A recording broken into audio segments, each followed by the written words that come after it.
Здравейте! Пак сме на тема класически модел.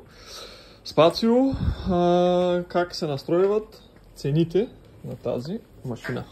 Може да изглежда малко плашещо, но не е така. Отваряме машината, слагаме сервизния ключ на място, 2 пъти бутона за програмиране, за да влезем в менюто за програмиране. С плюса и минус на захар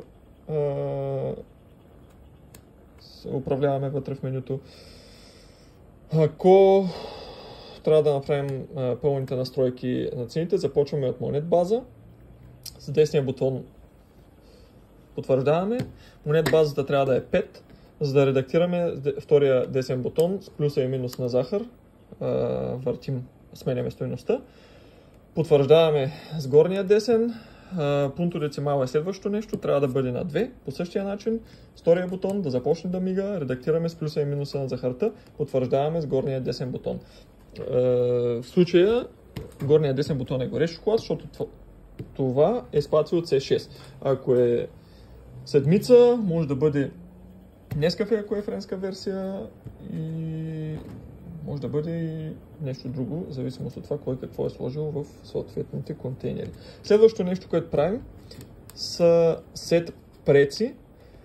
Най-лесният вариант за мен, как аз го правя, виждам какви са цените, които ще бъдат настройвани на машината. В случая са 70, 80 стотинки и 10 стотинки чашата.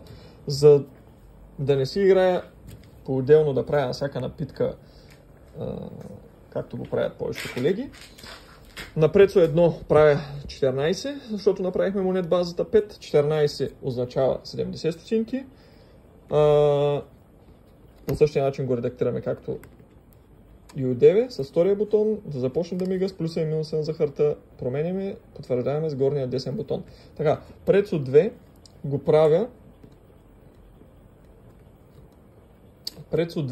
правя следващата цена, която имаме, е 80 стотинки, т.е. правя го 16.